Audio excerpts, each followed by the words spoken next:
Hello all, welcome to this Betting on Sports Europe panel on the challenges of Euro 2020. We've assembled a really stellar cast and I'll let the guys introduce themselves in a moment. Just firstly, my name's Marcin, I'm a partner at Propus Partners and I'm also one of the founders of the bookiesmatrix.com. We've got a lot to go through today, but if any of the audience have any questions, feel free to send them through. We'll try and do some at the end, but ultimately, if it's a really good question, we'll also try and do it during it. So, over to the panelists now, and if you can introduce yourselves, can we start with Marcin? Hey guys, so this is me, Marcin Jablonski. I'm currently a CCO of the LVBet with over now 15 years nearly experience. Back then I started with the sportsbook company, then I moved over to poker business, then moved over to casino, and then I'm back with sportsbook again. And glad to be here, guys. Thank you, Marcin. Lasha? Thanks. I'm Lasha Machavalianis, founder of Secanta Sports Media and also Sports Media Holding. Sports Media Holding, so it's the company that in partnership with SBC, so we are organizing next big event that will be held in digital, so this will be SBC Digital Summit CIS. I'm also, my background, apart from sports media, it's the betting operations. I used to be the CMO of Hajara Bet back in 2013, 2015. And now I'm fully involved in developing the sports media and Secanta Sports Media. This is the exclusive representative of Secanta Ireland in the CIS region. And so we are heavily concentrated across the CIS. Thank you.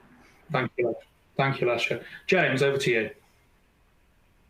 Thanks, Marc. Hi, everyone. I'm James McKiernan. I'm head of commercial for Betgenius.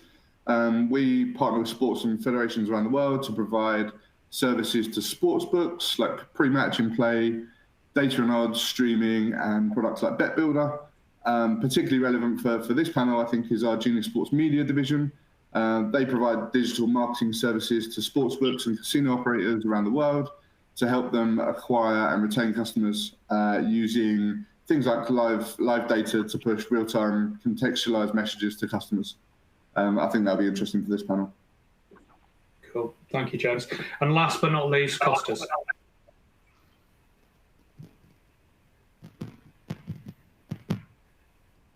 Hello, Costas. Yes.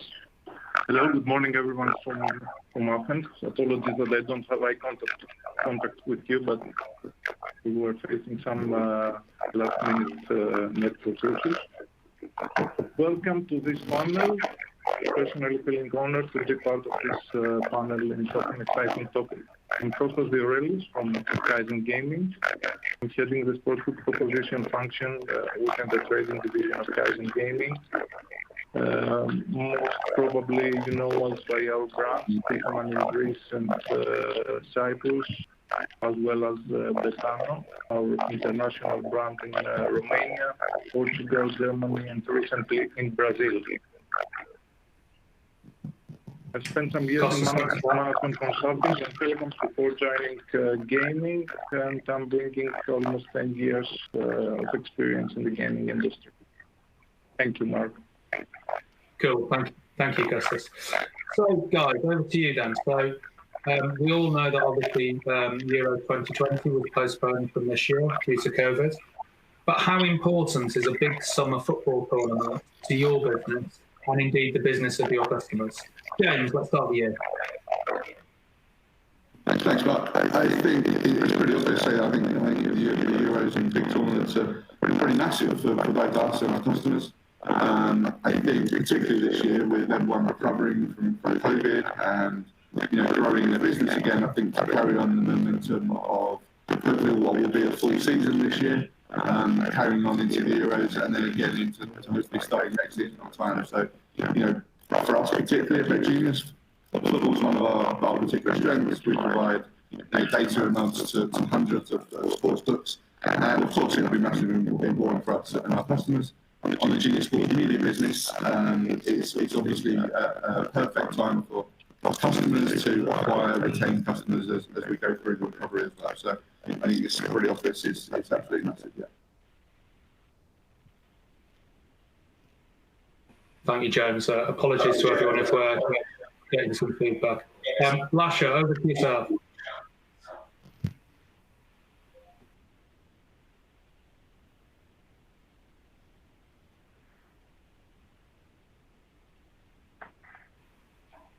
Lasha, over to you.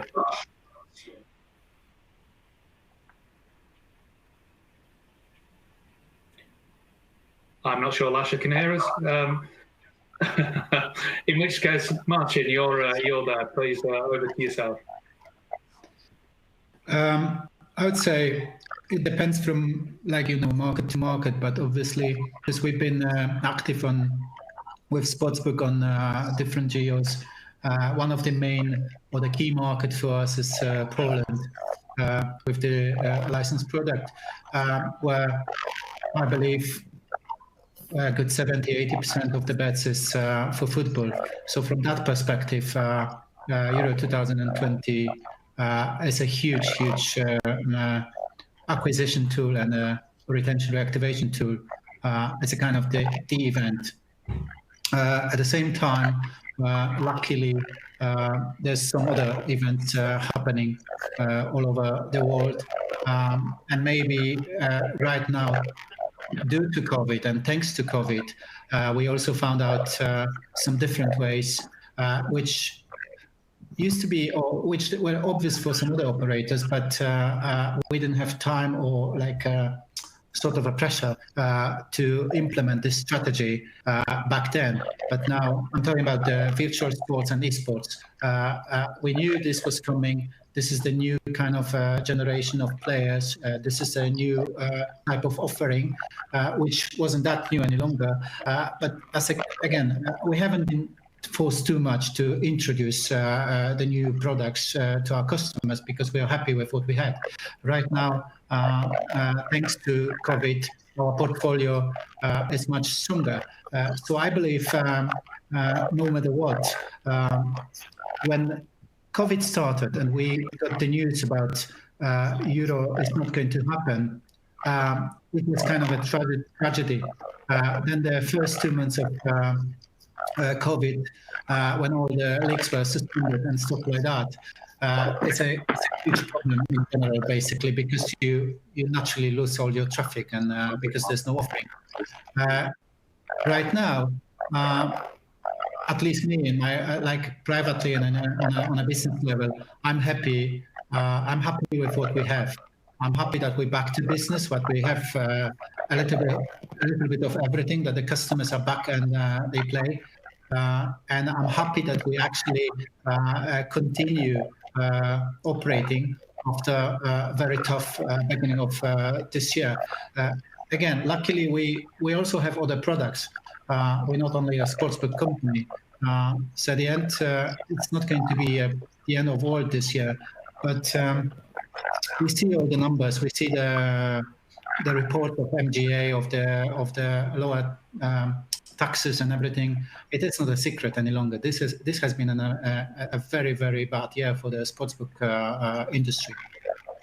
Yeah, well, Marcin, I think we'll come on to what we're doing in terms of the reschedule thing in a moment. So, Lasha, over to you. How important is having a big football summer tournament to your business and the business of your customers? I'll comment on that. So, actually, we are broadcasting across 14 countries in the former Soviet Union, but we do broadcast the casual championships like English Premier League, La Liga, Serie A, Bundesliga. We do have all top 5 actually. And in these countries, the Euros and the World Cups are always acquired by the main broadcasters or the central televisions of the country. So we never ever have this product. So from this perspective, losing Euro 2020 was an opportunity for the media company like we do, because at the same time we had the most hot season that we've ever had, because we had the Bundesliga, we had the Serie A, we had all these tournaments in the summer period, where actually it is that period. From the client side, so our clients in different countries are the largest betting operators, like for example, in Georgia we do have Ajara Bet with whom we are working on the strategic basis. Of course, for them, losing the opportunity to have Euro 2020 was losing much. Not for the acquisition, for example, because this is already well-matured company, but for the keeping the customers happy and making the more interactions with the customers, etc. But at the same time, having the opportunity to somehow substitute Euro 2020 with the other tournaments that have never ever played. Who remembers Serie A played in June or July? Nobody. It is always finishing in May, and before the end of the August, there is always the gap. But this kind of the substitute, so that the football world, let's say, offered to the market. So I think that this was the substitute to the operators. But for the sports media as we are, so this was at the same time the big opportunity, because we do not generate the much revenue in the summer when the season is dead, but at the same time now had the opportunity to substitute Euro 2020. And what colleagues also have mentioned from the operator's perspective, also to reanalyze, of course, from the operator's perspective, it was a huge loss because you are waiting for this, you need to know quite a long period of time, and at the same, it is not something that you are starting preparing for 3 months or something like that. You are starting to prepare, I don't know, 8 months, 7 months, 6 months, before it's all started. So you have all your strategy allocated to this direction. You are relying on the marketing strategy that you have put into this event, and then just suddenly changing and saying that this is not gonna happen, may create big headache, and at the same time creates big uncertainties what should be done. But at the same time, industry and what the situation regarding also showed was that industry started to work together. Different stakeholders started to work together more intensively in order to have all this substituted more or less, let's say, effectively. So this would be my comment. Thank you, Lasha. Kostas, over to you if you've managed to reconnect. How important is a big football tournament for your business? So, Euro 2020 or Euro 2021 is of very big importance for Kaizen and its brands. It's all about one of the top tournaments for a customer to anticipate, and an excellent opportunity for us as a sportsbook operator to recruit, reactivate, and further boost our customer base. Let me remind you that it's the first major football event during the last 3 years. It's going to be the first major football event during the last 3 years. So I'm assuming that everybody will look into acquisition. And we at Kaizen, we were always grabbing these opportunities of big tournaments, of big events in order to accelerate our growth. We'll do our best to do it again across our extended international footprint this time.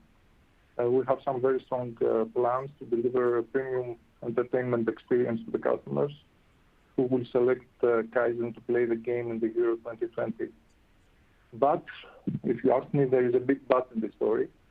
Can we be 100% sure that Euro 2021 will take place in such uncertain times we are facing? And yes, it will take place in the same format.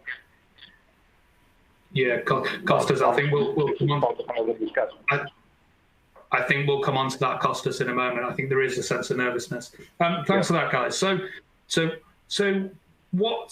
I think there's two ways to look at this. Obviously, the postponement may have interrupted your plans and may have set you back, but also, I guess, having an extra year, so to speak, may have given you more chance. So which way do you look at it, James? Is it a blessing in disguise, or was it a huge disruption? I think it was obviously a huge disruption. This whole year has been a bit like that. So I think this, we've got to look forward. We've got to look at the opportunities that this gives us. And I think we, from Betgenius' point of view on the sports side, we've managed to do a few things. I mean, we've got a much better product going into Euro 2021 compared to last year. We've improved the logic that powers our penalty shootout markets, for example. So, when games go to shootouts, we'll be able to offer, betting on each individual penalty, and that'll be a much better experience for the customers. We continue to refine our models, our football model all the time. Doing that has allowed us to add more market types, improve the uptime that we have. So, minimising suspensions. We've got.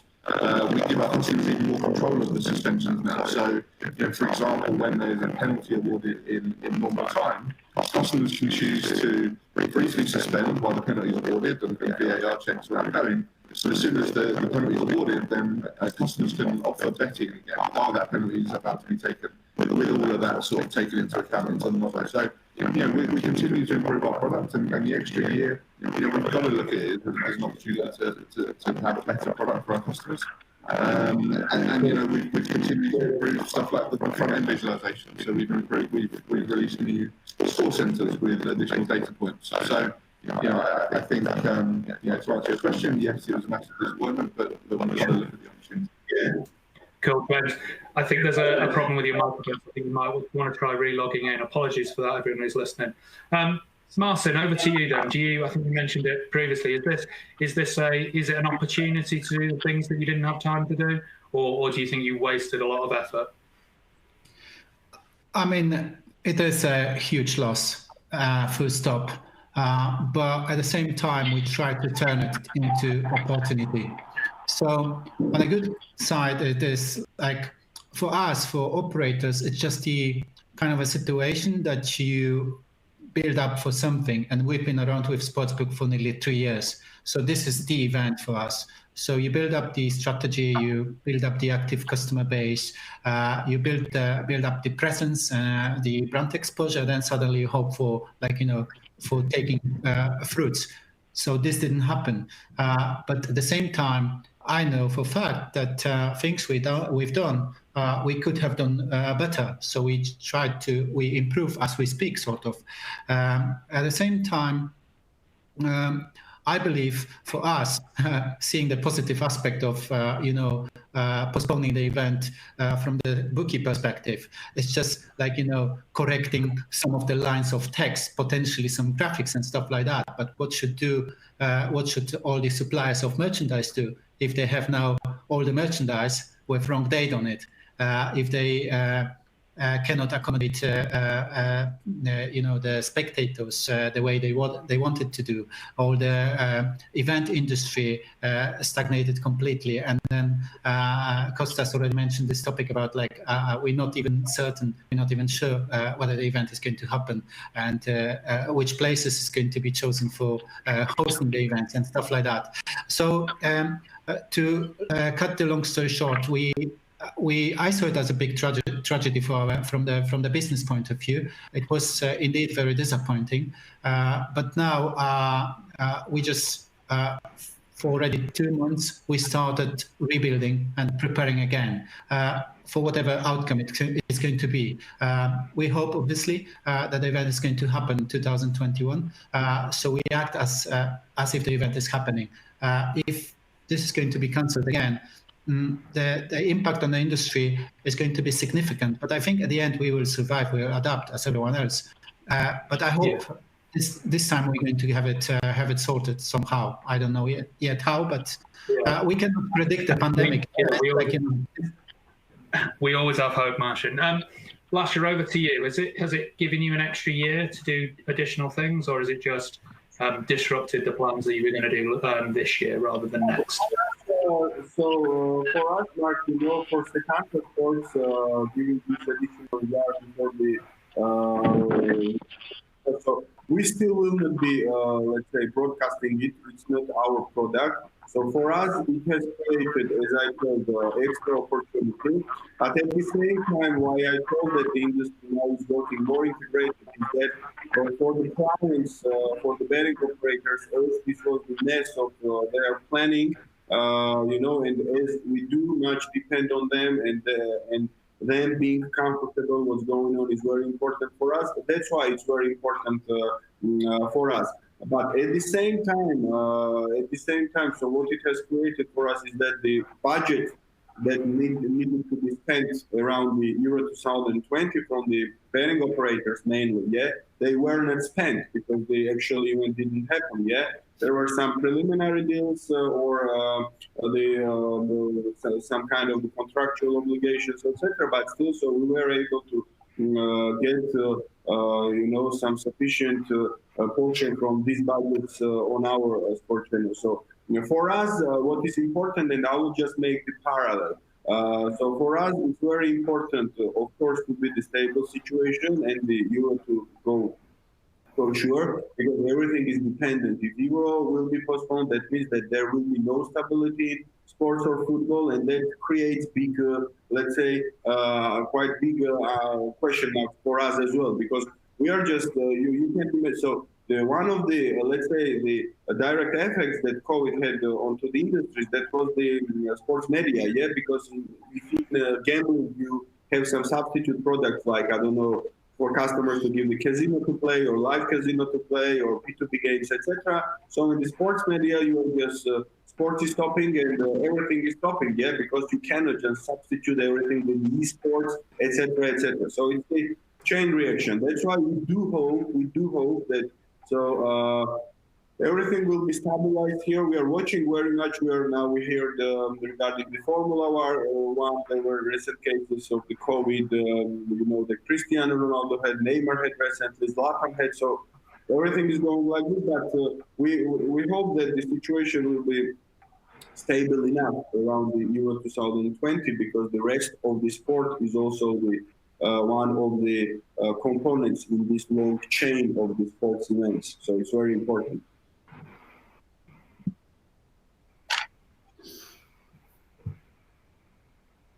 Marc, you are on mute, I suppose?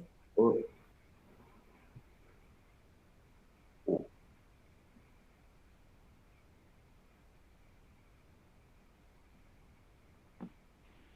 Can't hear you, Marc.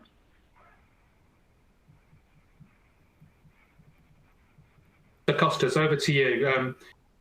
Does this 1 year break, if you like, give an opportunity for Kaizen to do more development work and make better products?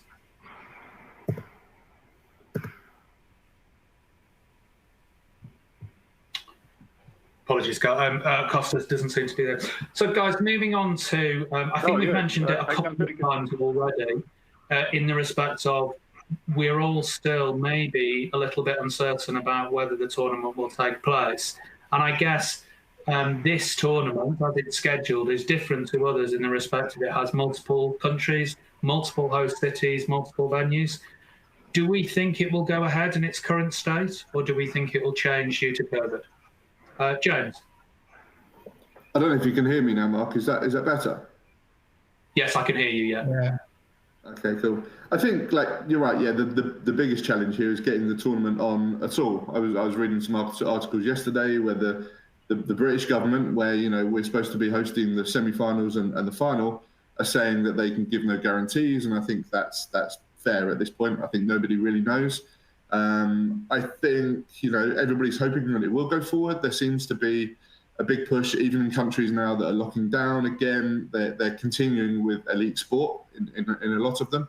So I hope it will continue. But I think I can definitely foresee a situation where they change it to similar like they did with the Champions League last year, to get it finished, play it in a smaller number of countries. I think that's probably the next step. But hopefully it goes ahead, and hopefully we get some fans in the stadium as well. Dare I say it, James, I'm a supporter of Wales, and so I'm supposed to be going to Azerbaijan and Rome last year and this year. So dare I say it, the Azerbaijan trip might be cancelled. Lasha, what about you? We're all being positive, but do you think it'll go ahead? I definitely would agree with James here, because so it definitely will happen. Fingers crossed. So if it will not happen, that means that world is going in a very, very, very bad direction, and I do not know what to expect. but it definitely needs to be controlled. Not as this structure of this Euro was very different in spreading it across many cities. So I also think that it will be squeezed, so it will be put effectively in order to minimize the risk of moving everything, but it will definitely be played. I think I don't know. So we do have the case, for example, of UFC of building the cage on the island, in order to just prevent all these things and to have it just island isolated somewhere. But so Dana White is doing really great, and so he's keep moving. They're not stopping the event. So minimum it should be played on an island. I don't know somewhere, but it needs to be played because as I told you, so the sports events. What's happening, and mainly also in football, and our main concentration is also football for Setanta, and we do have quite big observations in that. So it's like a chain, you cannot change the structure of the 4-year timing. You do have the World Cup, you do have the Euro Cup, you do have the local tournaments, Champions League, friendly matches, national matches. So and it's all structured, so you cannot just wrap something up and then try to restructure it from the bottom. But we did have the case with this Champions League, while it was played in Lisbon, and so everything went, fingers crossed, quite safe. I tell you regarding, I didn't have that kind of the expertise or knowledge how it will be done regarding the fans engagement and fans attendance. That will definitely have a huge effect on the economics as a whole, because I don't know, bunch of amount of budget is always expected from the attendance, from the accessories sold onto the stadiums, etc. So it's also making a huge thing. But from the broadcasting perspective, I think that it will be played and it will be broadcasted. But on the island, in different cities, with different how, I cannot say that, but it definitely needs to take place. Cool. Kostas, if you can hear me, what about yourself? Is your view that the tournament will go ahead? Yeah, thank you, Marc. As I mentioned before, Euro 2020 continues to live in a state of uncertainty. Although postponed, and everybody will be heavily involved in heavy preparations for Euro 2021, I'm sure that we all agree that we still cannot be 100% sure that it will take place. Most probably it will take place, but according to the latest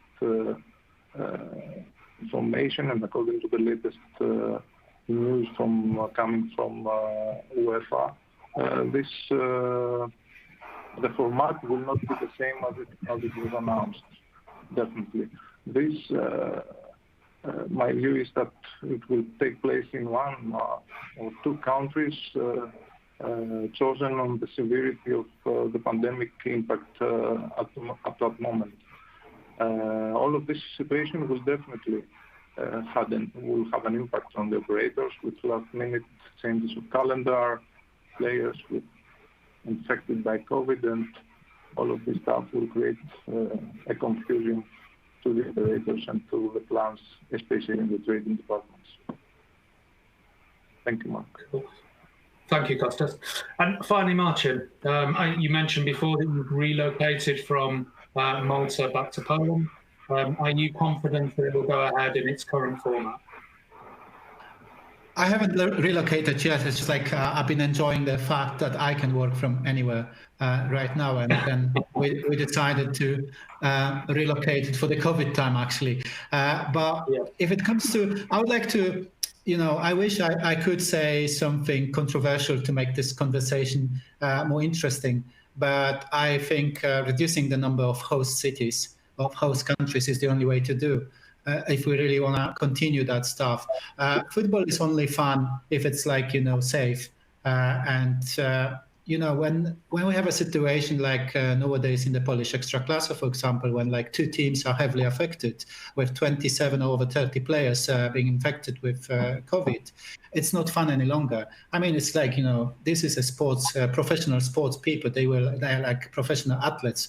So they're not necessarily in the risk group, but it turns upside down the entire league anyway. You need to postpone the matches. Although, if we reduce the number of host cities, I see it as a logistical nightmare for the organizers to put all the players in one city, in one area all together at the same time.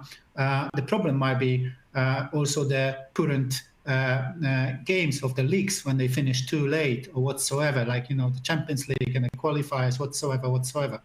I think next year we start the World Cup qualifiers, right? If I'm not mistaken. So this is the problem in general. Hosting the event as they did for the Champions League was a brilliant idea, but we have like more teams here and more calendars to synchronize. So hopefully, from that point of view, this 1 year extra is enough time for the entire management of UEFA to come up with an idea how to host it. Fingers crossed.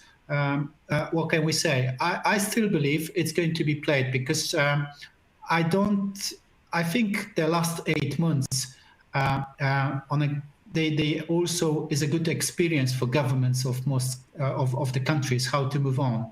I think the situation with the Atalanta game, which was meant as a big outbreak of the COVID in Europe, is not going to happen again. So if they ever going to let us play or let us enjoy the Euro 2021, it could be with reduced number of spectators or even with no fans at all. But I think everyone will appreciate the fact that it's going to be played. Sacrifices. Absolutely. In the time that we've got left, guys, so moving on really to the products and services that will be offered, which will be new for Euro 2020 in 2021. So, James, starting with you, with commercial sensitivities and everything, what are Betgenius or Genius Sports going to be doing, which is going to be different?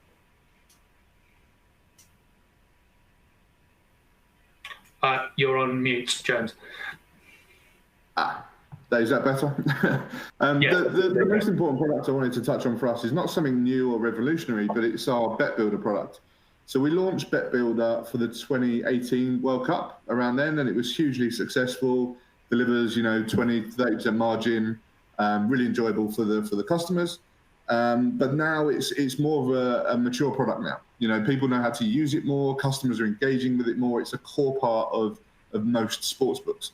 So I think we're really going to see that play a really important part in the tournament betting and the way that people behave and interact with their product, because it allows you to place accumulators when there's only one game on, which obviously, customers on the weekend like placing their couple of Euro bets to win a few thousand on accumulators. When in tournament play, when there's only one game on, you can't do that so well. So, the Bet Builder product, I really think is going to come into its own during this tournament.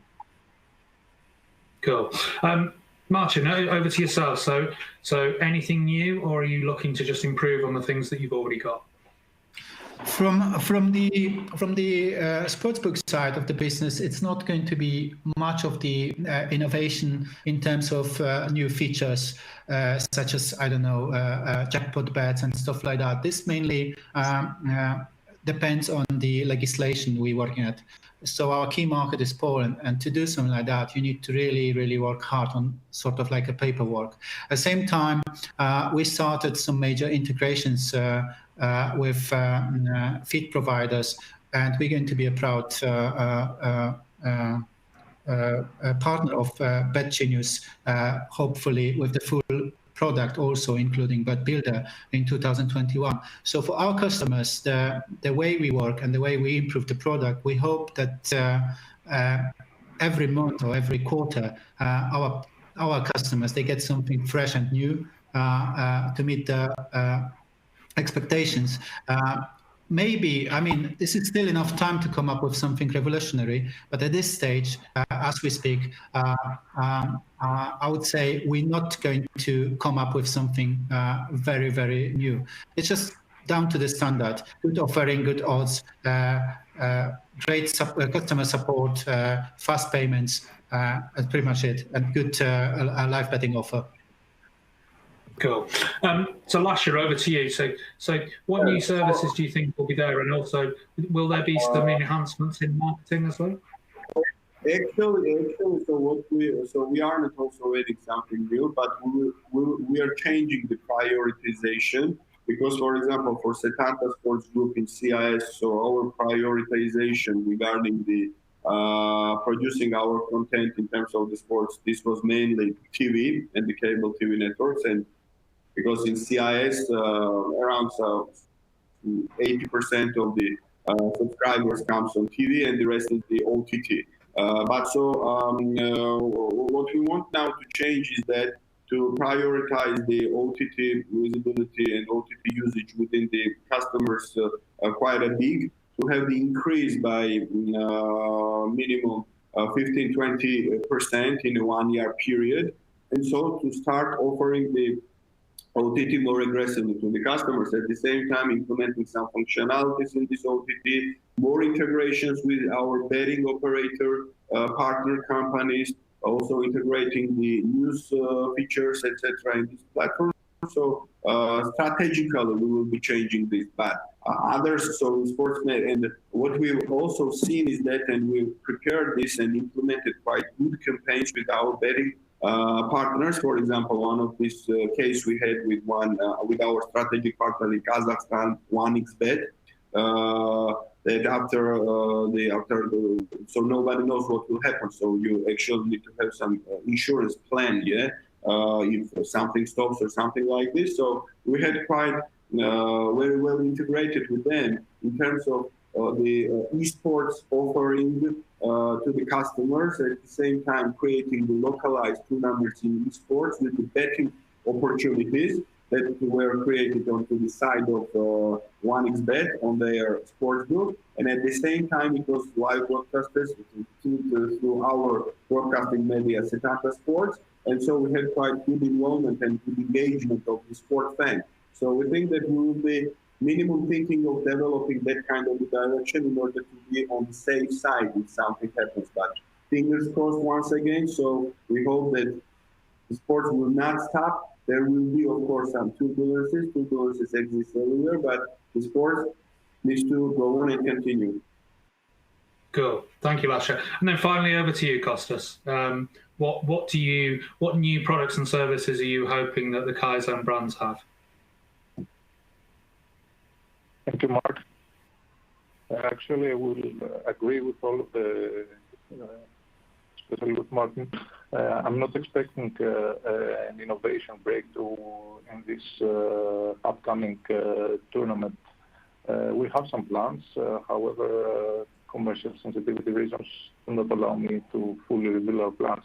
But I think that the whole industry will direct and will put effort on enhanced bet building propositions and as well as player props.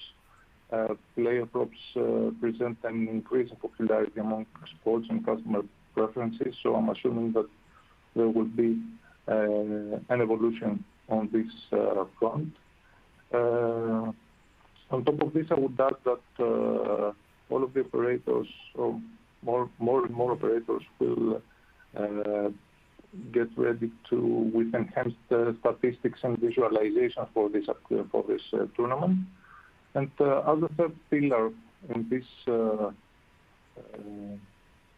and for this tournament, I would add that we will see many content fantasy-related products in order to increase engagement with the brand and spend more time with the operators that will have that the players will serve. Kostas, thank you so much. So we've got a minute left, guys. So a one-word answer from each of you. Who will win Euro 2020? James? France. France. Marcin? France. Lewandowski is in a quite good shape, but I also believe France. Lasha? I hope Georgia, and actually, so this is quite good qualifying structure that was offered. So we now need the final to play, and if we win this final in Georgia, so we are directly going on to the Euro 2020, and I hope we'll win it for the first time. And Costas, finally for you. Well, the 2004 winners are not playing tournaments, so I guess it could be coming home this time. So I'm going to put my patriotic hat on, and I'm going to say Wales will win the tournament. Guys, thank you so much for your time. Apologies for everyone listening for the technical problems. Please enjoy the remainder of your Betting and Sports Europe. Thank you, guys. Thank you, everybody. Thank you. For the audience. Thank you. Marc. Cheers. Thank you. Cheers. Cheers.